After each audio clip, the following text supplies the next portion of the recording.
Salve família! Imagine um homem capaz de transformar simples cavalos em lendas. Alguém respeitado por juízes internacionais, celebrado por criadores do mundo inteiro.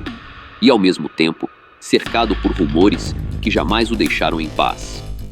Hoje você vai conhecer a história de Dom Fábio Ochoa Restrepo, o patriarca que viveu entre o brilho dos campeonatos e a tempestade de um dos períodos mais turbulentos da Colômbia. Um criador genial para uns, uma figura enigmática para outros. Mas afinal, quem foi o verdadeiro Dom Fábio? A resposta, e tudo o que nunca te contaram, começa agora. Se inscreva com o sino ativado, deixe o like e vire membro do canal para ter acesso a conteúdos exclusivos. Bora pro vídeo.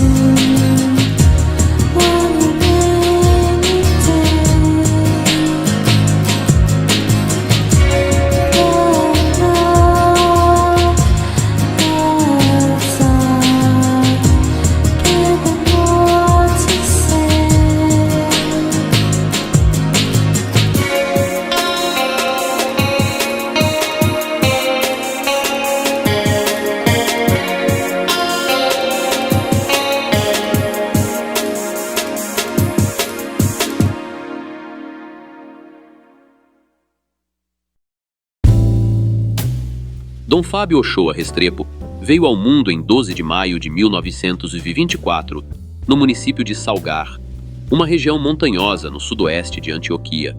Ele cresceu em um ambiente profundamente conectado ao trabalho no campo, à criação de gado e ao mundo dos cavalos, tradições que moldaram sua personalidade desde cedo. Sua família carregava uma história longa e respeitada no setor agropecuário. Seu pai, Túlio Ochoa, era um fazendeiro de grande prestígio na região, conhecido por manter vivas as práticas rurais que haviam sido transmitidas de geração em geração. Dentro desse cenário, Dom Fábio desenvolveu não apenas habilidades ligadas ao campo, mas também um profundo entendimento sobre disciplina, responsabilidade e o valor da tradição familiar. O avô dele, Abelardo Ochoa Gonzalez, foi uma figura marcante em Antioquia, um homem respeitado, pioneiro e organizado, responsável por criar a primeira feira agropecuária do departamento em 1932. Esse feito o levou a receber uma das maiores honrarias do país, a Cruz de Boyacá, entregue diretamente pelo presidente da época, Darío Echeandia Olaya. O legado da família continuou nas mãos de seu tio, Fidel Ochoa Vélez, que deu um passo ainda maior ao fundar as primeiras escolas de medicina veterinária em Bogotá e em Antioquia. Pelo impacto de sua atuação, também recebeu importantes reconhecimentos, como a Cruz de Antioquia e a Ordem de Grande Cavaleiro. Desde muito jovem, Fábio acompanhava o pai nas tarefas do campo, que começavam ainda antes do nascer do sol. Ele participava da seleção das melhores matrizes e ajudava a supervisionar a alimentação do gado. Essa rotina diária moldou nele uma disciplina rígida e um carinho profundo pelos animais. Anos depois, em 1986, Fábio escreveu uma carta ao juiz internacional de equinos, Eduardo Dias Granados. Nessa carta, ele reviveu com detalhes vários momentos marcantes da juventude. Entre eles, contou que, quando ainda era apenas um garoto, costumava sair escondido do Colégio San Ignacio, em Medellín, uma instituição dirigida por padres jesuítas, só para visitar as cocheiras e observar seus cavalos. Essas escapadas constantes acabaram lhe rendendo a expulsão da escola. Após isso, Fábio costumava caminhar longas distâncias até chegar à fazenda La Margarita, em Salgar, onde passava os dias cercado por celas, ferramentas de ferragem e animais. Na mesma carta, ele também explica a origem das cicatrizes que carregava na mão direita, marcas deixadas pelos acidentes típicos de seus primeiros anos, trabalhando lado a lado com animais e com as máquinas do campo. Fábio Ochoa começou seus estudos numa escola rural, mas a paixão pelos cavalos falou muito mais alto que qualquer matéria da sala de aula. Enquanto os colegas copiavam exercícios, ele preenchia o caderno imaginando nomes para os animais que um dia gostaria de ter. Para Fábio, Nada despertava mais entusiasmo do que o som de um relincho ou o ritmo de um bom trote. Algum tempo depois, seguindo a recomendação do tio Fidel, Fábio passou a trabalhar em uma das principais fábricas têxteis de Medellín. Lá, dividia o dia a dia com o irmão Raul e o primo Humberto Echavarria Ochoa. Porém, essa fase não durou muito. Um acidente com um cilindro de estampagem causou queimaduras sérias e quase fez com que ele perdesse a mão direita.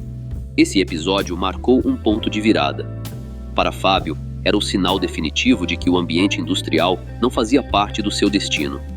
Ele deixou a fábrica para trás e voltou, sem hesitar, para aquilo que realmente movia sua vida: os cavalos.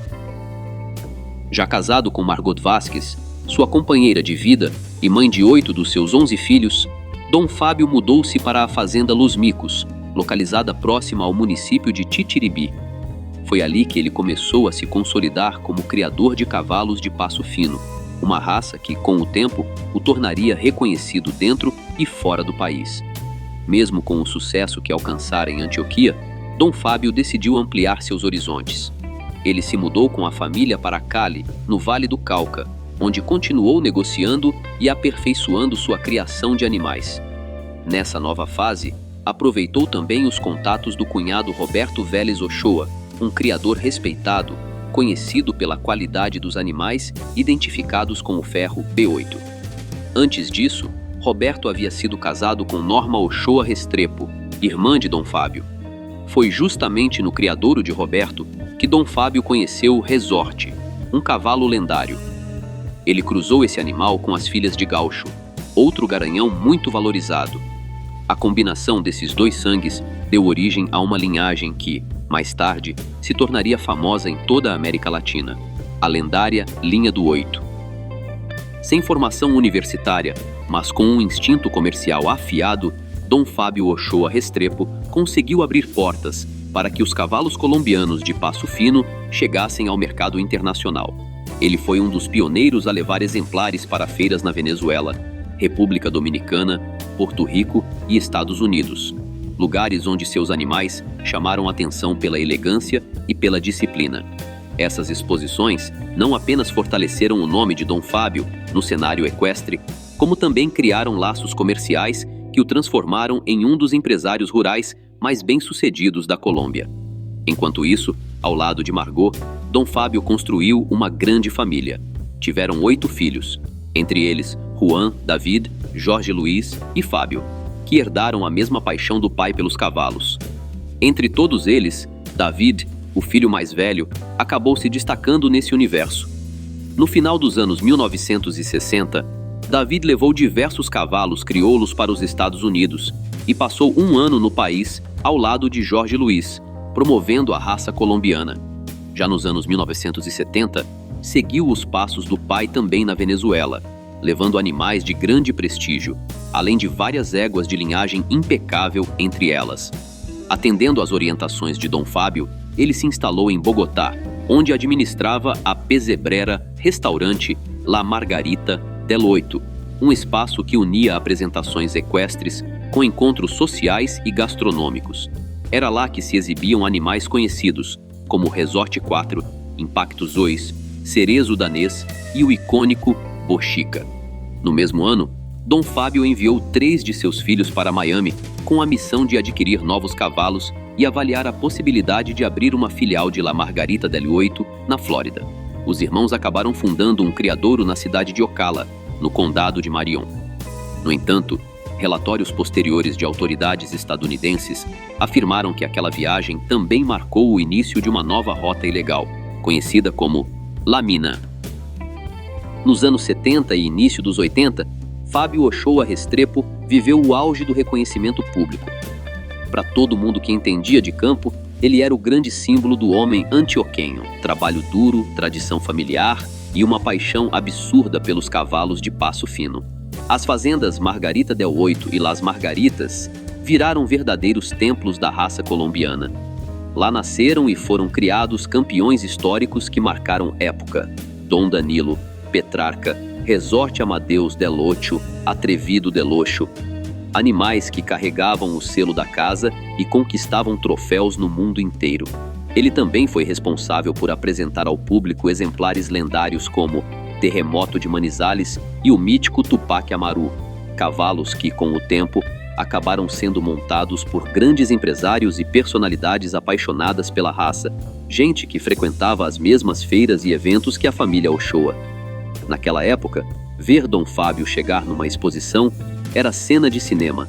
Chapéu impecável, terno bem cortado, voz calma e grave que transmitia autoridade e serenidade ao mesmo tempo. Ele aparecia em todas as capas de revistas do setor agropecuário.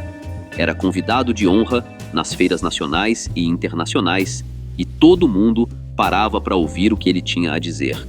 Para muitos, Dom Fábio representava o modelo ideal de patriarca da região. Disciplinado, de fé profunda, defensor da família e apaixonado pelo trabalho bem feito.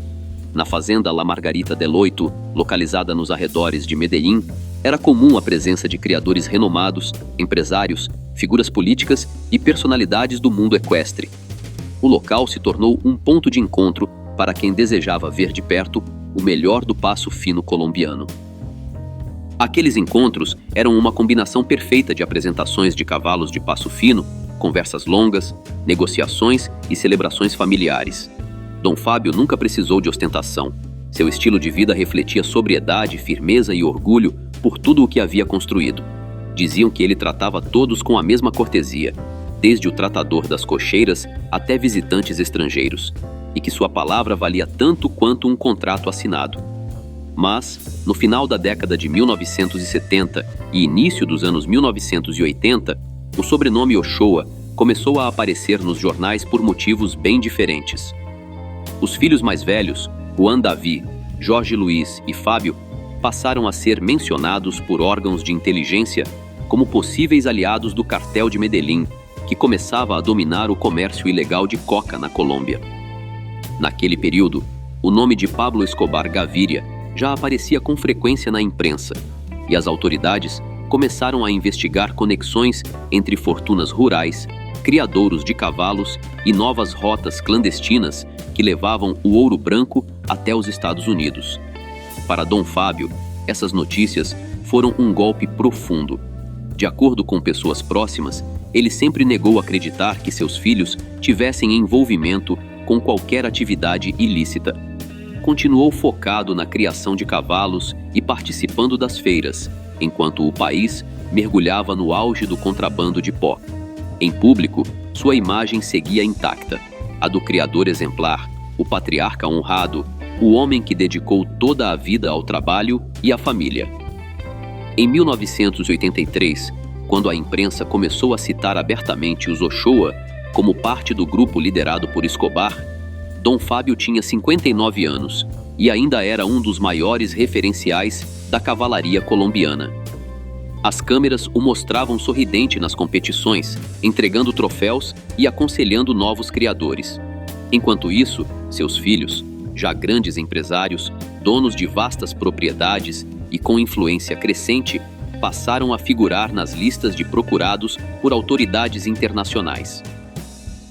A diferença entre a vida que todo mundo via e o que acontecia nos bastidores foi ficando cada vez mais impossível de esconder.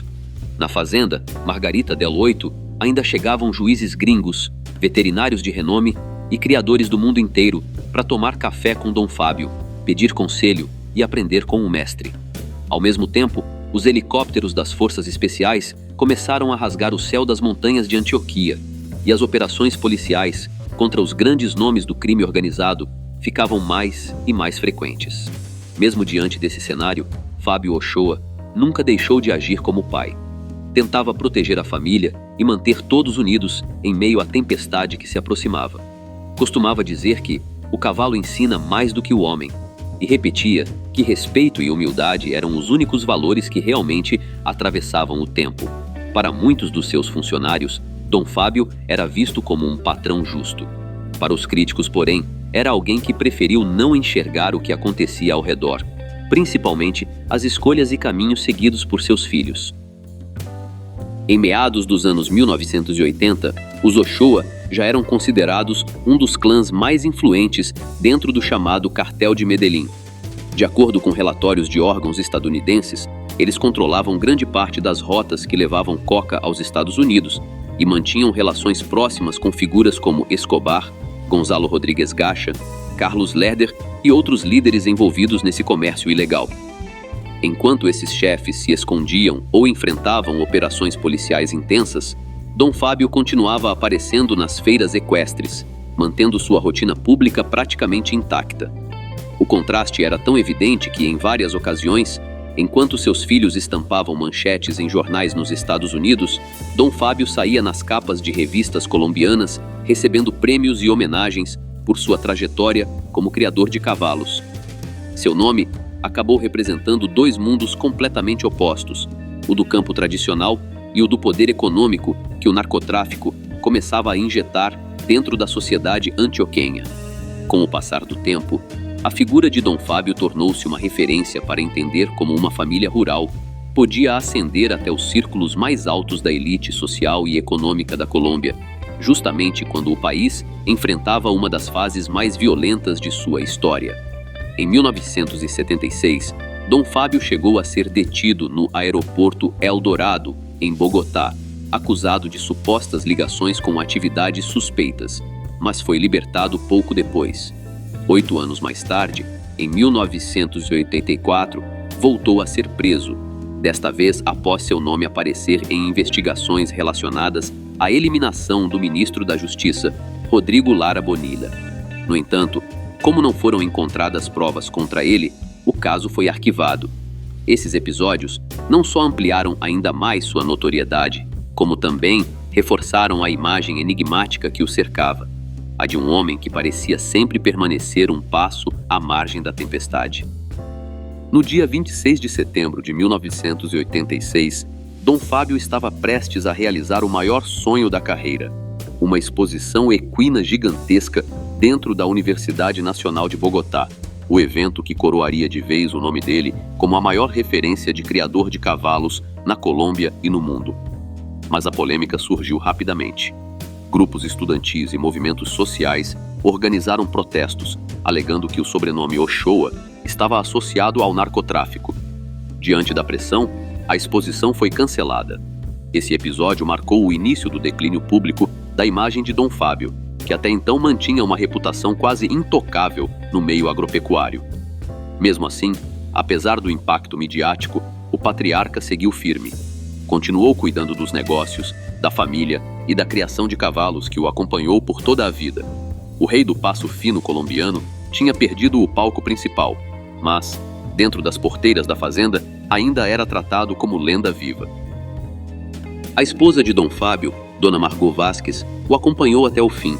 Era descrita como uma mulher forte, elegante e de temperamento sereno. Juntos, construíram uma família numerosa, com 8 filhos e mais de 20 netos.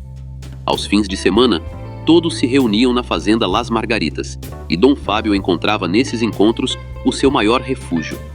Ele costumava brincar, dizendo que o talento culinário da esposa era o responsável por alguns quilos extras, e que os almoços familiares eram sua melhor medicina.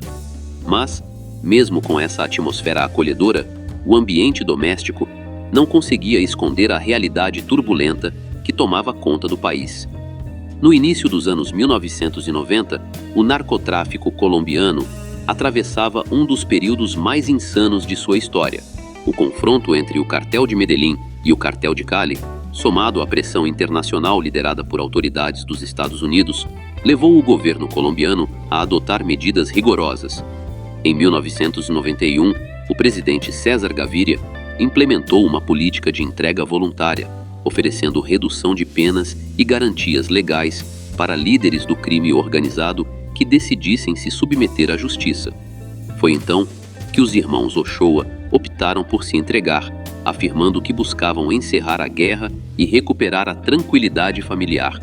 Dom Fábio apoiou a decisão dos filhos, mesmo sabendo que aquilo significava ver desmoronar décadas de trabalho, prestígio e reputação. Ainda assim, manteve a serenidade. Em uma entrevista daquela época, resumiu seus sentimentos com uma metáfora que carregava toda a sua vivência no mundo dos cavalos. Os filhos são como os animais que a gente cria. Alguns seguem o caminho que ensinamos, outros disparam sem freio. Em 1997, depois de cumprirem suas penas na Colômbia, os irmãos Ochoa finalmente recuperaram a liberdade. Mas essa tranquilidade durou pouco. Em 1999, a operação internacional batizada de Milênio voltou a colocar a família no centro das investigações. O caçula, Fábio Ochoa Vázquez, foi preso novamente e, em 2001, extraditado para os Estados Unidos. Lá, ele pegou 30 anos de cadeia. Esse golpe abalou profundamente Dom Fábio, que já enfrentava problemas de saúde cada vez mais sérios. Sua família relata que o seu estado físico piorou de forma acelerada após ver o filho novamente envolvido em escândalos e longe de casa. Dom Fábio sofria de infecção renal crônica, além de complicações cardíacas e metabólicas agravadas pelo peso.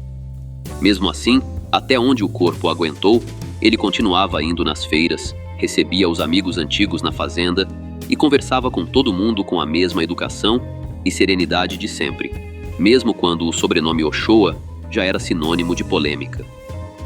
No dia 18 de fevereiro de 2002, Dom Fábio Ochoa Restrepo faleceu em Envigado, aos 78 anos de idade. Sua morte foi discreta, quase silenciosa. Sem homenagens públicas, sem manchetes espalhafatosas. Para alguns, representou o adeus ao último grande patriarca da Antioquia raiz. Para outros, a partida de uma figura marcada por ambiguidades. Alguém que viveu entre o reconhecimento legítimo e a sombra das suspeitas.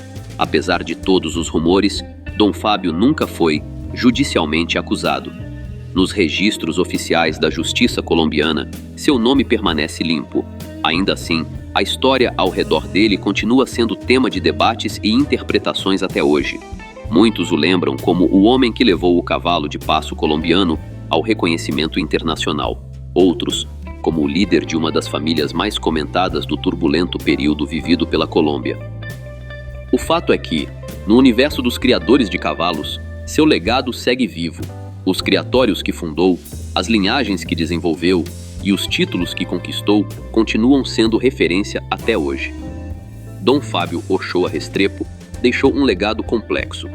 Um homem do campo que chegou ao topo da sociedade antioquenha, um gênio da criação de cavalos e um pai que carregou o peso das escolhas dos filhos. Sua trajetória caminhou entre o brilho dos campeonatos e a sombra de manchetes polêmicas. Por fim, mesmo sem nunca ter sido condenado, sua história ficou eternamente ligada ao capítulo mais turbulento da Colômbia moderna.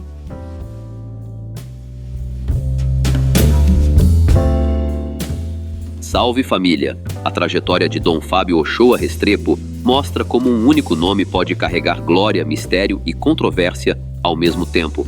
Entre pistas de competição e manchetes explosivas, ele construiu um legado que ainda divide opiniões, mas que permanece vivo no mundo dos cavalos e na história da Colômbia. O que vocês acham dele? Foi apenas um patriarca familiar ou foi realmente o cabeça do cartel de Medellín? Deixe sua opinião no comentário.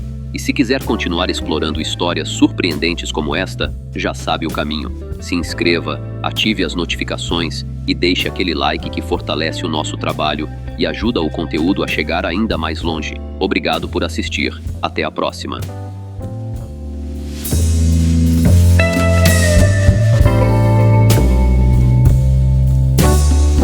Galera, rapidinho. Se vocês curtem o conteúdo aqui do canal e querem dar aquela força sem gastar nada a mais por isso, prestem atenção nessa dica. Sempre que vocês comprarem qualquer coisa na Amazon, seja um livro, fone, celular ou até um cabo USB, usem o meu link de afiliado que está aqui na descrição. Quando você compra por lá, a Amazon me paga uma pequena comissão, sem mudar absolutamente nada no valor da sua compra. É uma forma simples e gratuita de apoiar o canal. E você ainda garante os produtos que já ia comprar. Então já sabe, né? Clicou no link da descrição antes de comprar. Você já está ajudando. Valeu demais!